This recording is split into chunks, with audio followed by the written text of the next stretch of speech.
Hi there. My name is Jay. Yeah, I'm here representing the Mildmay Club Archives Group. And there's one or two of my colleagues here who I hope will help me out if I make some terrible mistakes. And we want to say thank you to Amir for inviting us because you're helping us. I mean, this speech is one of the things that, it's an example of one of our tasks that we've set ourselves to feed back what we find to wider audiences. The Mildmay Club stands, of course, I don't know how many of you know it at all, probably some of you very well, but I need to give you some just basic information for those who don't know anything about it. It's a working men's club that stands, of course, on Newington Green. Its archive group came together when, as part of the refurbishment of the roof several years ago, large piles, very many large piles of documents and paperwork were found mouldering in the eaves of the building. The building was somewhat neglected in earlier years, and it's now being put right. And as part of this process, we found a lot of stuff. And it's a big, complicated building with lots of eaves and attics and stuff. And it's possible there's still to be found. So tonight I'm going to tell you a bit about the club for background and the historical artifacts and documents that have recently been found. And we'll talk about the challenges facing the club and the archive group in trying to conserve and make them accessible for historical and social research. So I'm going to start with a very brief overview of the club's history.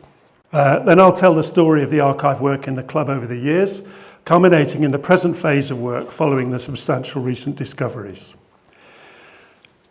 The Mildmay Radical Club, as it was originally called, was founded in 1888 and occupied rooms rented from another working men's club at 36 Newington Green Road, roughly where the Kennedy Court flats and care home are today. It had the aim of social intercourse, rational recreation, and the advancement of progress in political opinions. A wonderful late 19th century phrase. This is the record of the founding meeting of the club committee's minutes. It's today 138 years old, and the club has managed to continue offering its facilities to members ever since then. It's quite hard to read, and a lot of the early minutes of the committee and of the club in general are like this. So I'm just saying that because one of the things I want to get across is the work involved in just knowing what we've got and paying attention to it closely is a lot of work. But we'll say more about that. The club grew very quickly. By 1894, it was looking for larger premises. From about 1895 onwards, there was a gradual move to a group of buildings on the present site on the north side of Newington Green.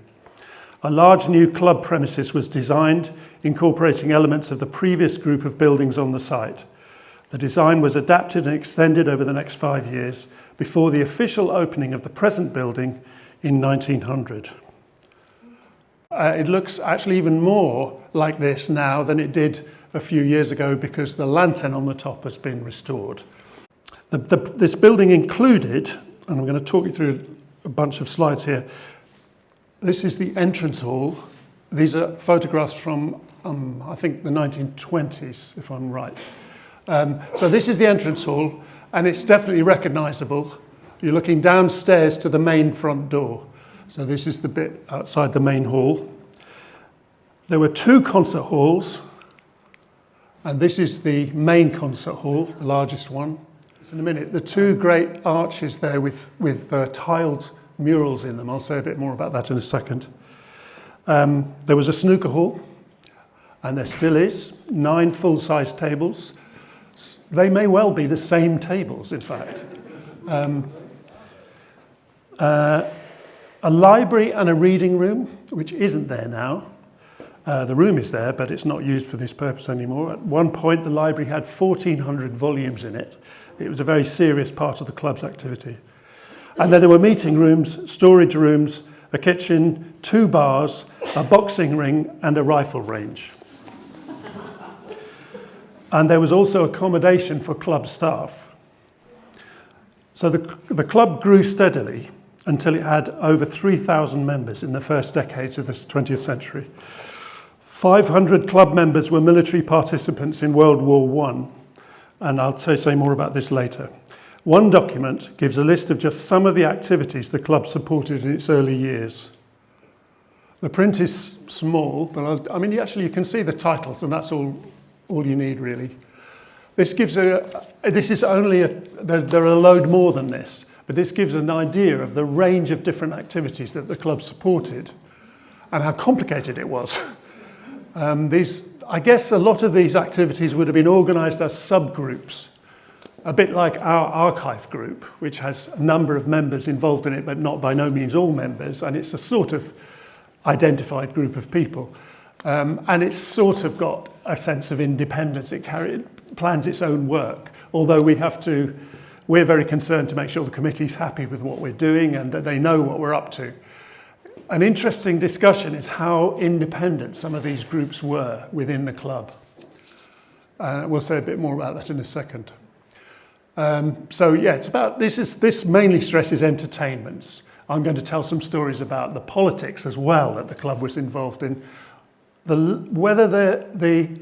It may be that very many of the members were concerned primarily about pleasure, leisure, entertainment, music, dancing, theatre, and others were more concerned about the politics. I don't know how much those activities were integrated, but that's something we can aim to find out.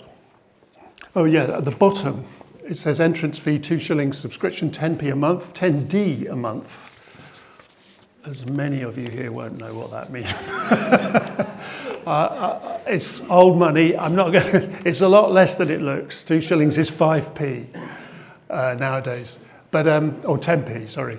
But it says including convalescent home and benevolent fund. A really important part of the club's work was the role that it played in the days before the welfare state. It was a social security organisation for its members. And again, we'll say a bit more about that in a second. This document is interesting because it gives you an idea, just a glimpse, of the number of clubs like the Mildmay that there were. And if you look carefully at this, I mean, they're nearly all in the very same area. So the Bradlaugh Club, I think that's the way you pronounce it, was the one at 36 Newington Green Road. It still existed with the Mildmay. Originally, the Mildmay hired rooms from it, and they also had similar political kind of orientation. They were a radical club. The Carlisle Working Men's Club is in Old Street, North London Club and Institute, Pentonville Road, Bowen Bromley Progressive Club, St Crispin's, I think Rathbone Place is near Tottenham Court Road. So, but there were more, and certainly we know there are clubs like this in Hackney, more like where Hackney Central is, and where I am living now, up Green Lanes. There are clubs up there too. There were clubs everywhere like this. The Mildmay was just one of the grandest, because it had a purpose-built building. So that's part of the context in which the Mildmay, it wasn't the earliest club by any means. There were much, much earlier working men's clubs in other parts of the country. The Mildmay Club's activities have undoubtedly changed a lot over the nearly 150 years of its continuous existence. As an indication of this, the word radical stopped being part of its name in 1930. There was an extensive internal redecoration around 1960, which covered up the 4 large tiled murals in the main hall, depicting historical events of political importance to the club in its early days, such as the signing of the Magna Carta. 2 of these can dimly be seen in the picture you looked at earlier. There are no good pictures of them. There are some prints or drawings, but no good photographs. And we don't even know for sure that they're still there. They're underneath the wallpaper, but we can't check because the wallpaper, the new decoration in the 60s, was listed and as grade 2. So there must be a way technically of finding out what's underneath them. We need to get Alice Roberts along to do some digging for Britain or something. But we're not sure at the moment whether they're there. They might have been removed, but they might not have been. The 60s period decorations, which you can get a hint of on various parts of the club website, if you don't want to go and visit the club, which you could do, they're still very much in place. And they are very popular with film and TV directors and are used regularly for major media and advertising shoots. Swifties among you may have recognised the club in her latest music video. If you haven't been inside the building, do come and visit. Many club events are open to the public, and we participate annually in the Open House Festival every September. Better still, join the club. The broad outlines of this story are fairly well known, though in the later years of the 20th century, when membership declined to as few as 200, there was a serious danger of the club closing, and the details and minutiae of this history being lost, possibly forever. During the recent repairs, as I said, refurbishment of the building, large piles of documentary material were found. All of it filthy, some of it badly damaged. That's the kind of situation. There are eaves like this. There are dozens of, well, not dozens, but there are a lot of eaves of this sort. And they're large spaces. And they were in terrible condition. That's what some of it looked like when we got it out. To give you an idea, we think we've got nearly 200 boxes worth of this, full of print material. There's other stuff besides print, but it's mainly printed documents. And we're sorting it out, and we've done quite a lot of work on that. I say we, but it's actually 3 or 4 people, not including me, who've done most of the work. But 200 boxes, imagine that. They would cover a lot of that wall. So we've started the process of sorting out. To give you an idea of the kinds of stuff we've got minute books going back to the founding of the club. We've got ledgers, we've got invoices, we've got order books, receipts, membership lists, records of small financial transactions, including loans, records of investigations and decisions following complaints within the club. They're very bureaucratic, and maybe they needed to be, because these things needed to be handled properly and transparently. Some of the complaints are really trivial, but they still had to be sorted out. Playbills for the nightly music hall entertainments. Oh no, sorry, I wanted to show that. That's a member of our committee after he's been in one of the lofts. I think he's still recovering, isn't he? Now we've got hundreds of these, literally. This is the prospectus for a show that, it was on Christmas morning, December the 25th, 1915. There's a range of variety acts, and I mean, we've got one of these for virtually every day of the year for some years. I don't know how complete the record is, but I've seen a folder which is more or less complete for every day of the year. And some days there were 2 shows a day, one in the morning and one in the evening. So it's an astonishing amount of work and organising, and an amazing array of different people and different kinds of acts that were on. I mean, the organising of this is just unthinkable. So that's one of the main things that the club did. There are posters and printed materials relating to events and entertainments. There are architects' plans and drawings for the building when it was first built, showing how decisions were made to change the plans because there were more and more members. Theatre props, backdrops, a medical examination table, gaslight fittings, rifle club targets, cups and trophies awarded to winners of club sporting events, medals awarded to long-standing club members, which occasionally turn up on eBay, rule books, flyers for events such as this, an illustrated lantern lecture. One of our colleagues wants to reinstitute this. It's basically what I'm doing now, I guess. From 1924, Round the World in 80 Minutes by Mr. Ralph Manley. More of him in a minute. Raffle tickets, club badges, annual reports and accounts. Most have survived, though apparently not all of them. Catalogues of the club library. Finally, and lots of newspaper clippings relating to club activities and so forth. But sadly, very few photographs. We're very short of pictorial stuff. Otherwise, I'd put stuff up here, more up here.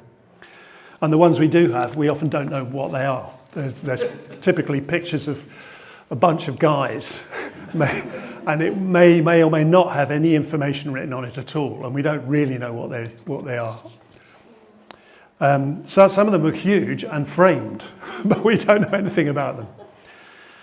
A great deal of this material reflects the complexities of managing a busy and lively social organisation. A lot of it is administrative, but these documents are all valuable because they can should be able to enable us to piece together a thorough account of what the club and its members were up to over the last 150 years. And of course the links with the borough, with local businesses and the community generally.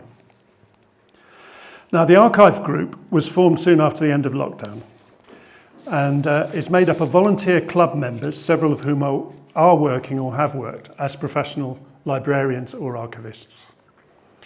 But not all, and I'm one of the ones that isn't. Collecting, identifying and presenting archive material from the club has gone on for many years.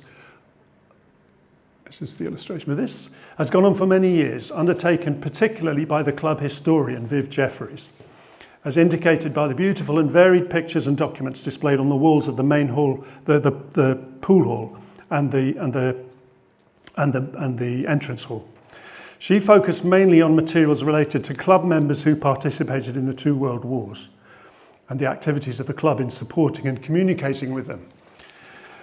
The story of James Lowe, a club member in this picture, who took part in World War I and was killed in action in 1916, is featured in a recent film, Dear Mr. Manley, directed and produced by club members. It features Viv and is presented by 2 other members of the archive group, one of whom is here tonight.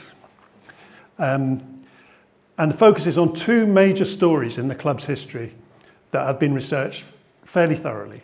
First of all, the collection of letters written to the club from members serving in the armed forces during World War I. And the very interesting life of the club's secretary for the first 2 decades of the 20th century, Mr. Ralph Manley.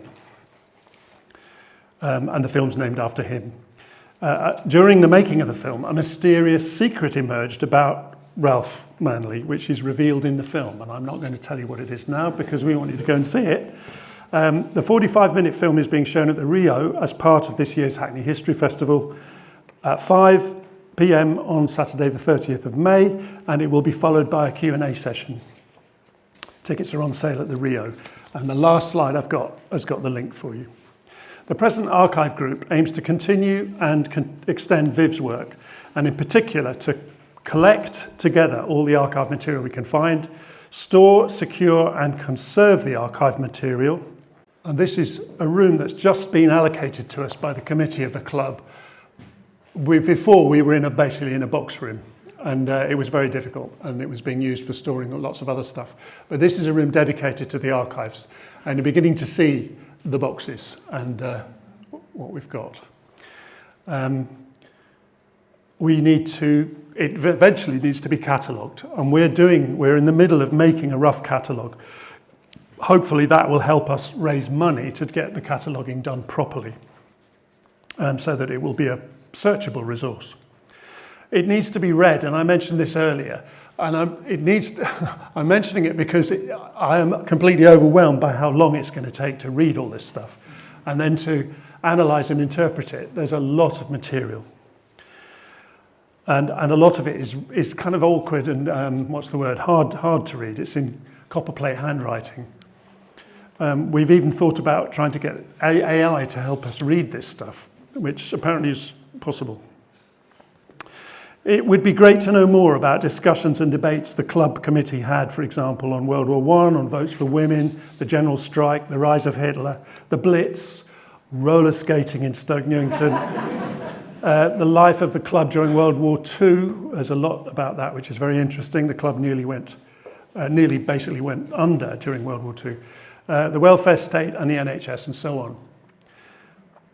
At the moment, we don't know what the club, if it had any thoughts about them, we don't know what they were because those minutes haven't been looked at.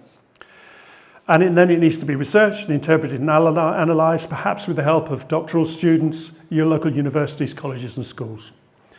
And then we need to present it appropriately back to our members, but also the wider community, And that's what I'm doing tonight in a way. Right, some quickly, I haven't got long, stories. Some examples of things that might lead to research. One, political activities. I'll just mention one which came in on our WhatsApp group just the other day. Very contemporary.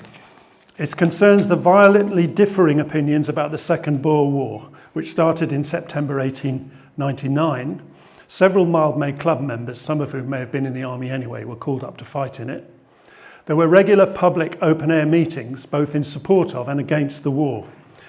Many of them taking place, and I'm talking about between late 1899 and early spring 1900.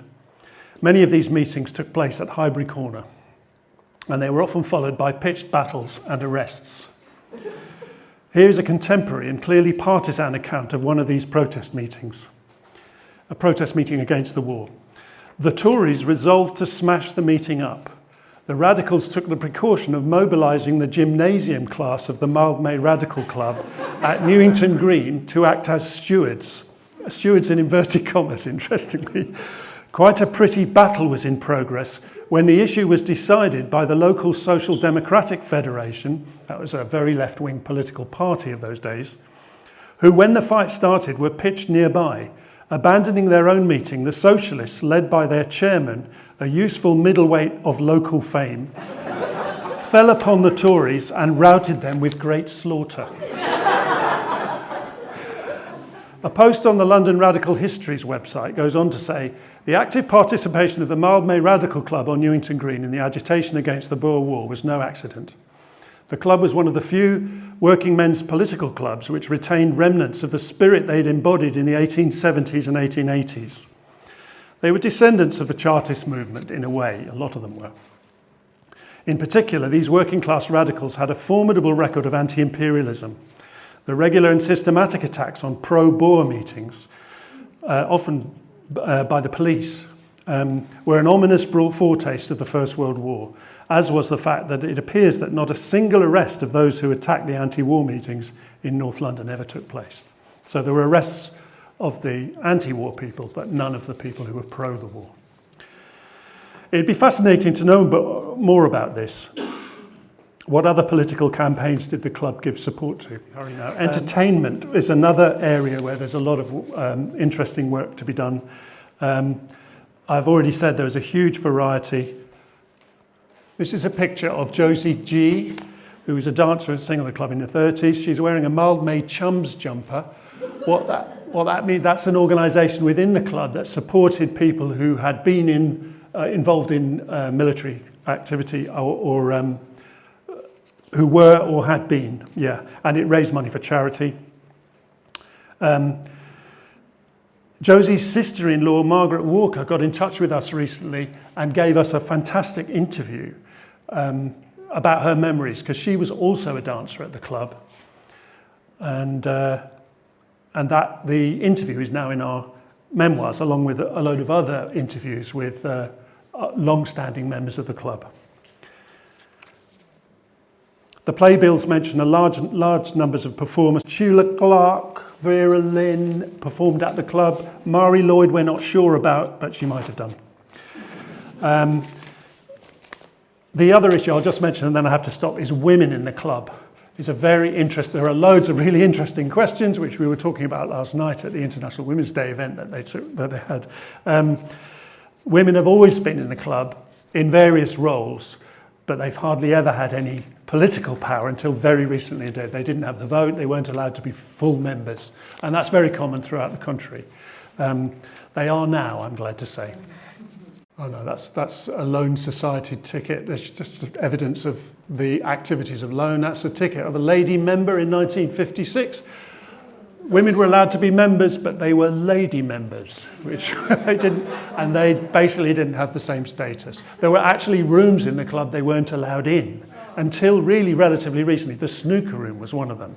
I don't quite understand that, but apparently, and that's, again, typical, not just of the Mildmay, but a lot of clubs like this. This is a mystery head. Poor, not in very good condition. This is huge. It's about this big off the ground. It weighs a ton. We don't know who it is. We think it might be, the best guess is that it's Gladstone as a young man, but we don't really know. And why he's there, why he's in the club, we don't know. And that, in a way, is a symbol of what we don't know about the club. We've got a lot of material, but we haven't looked at it yet. And that's it. Thank you very much.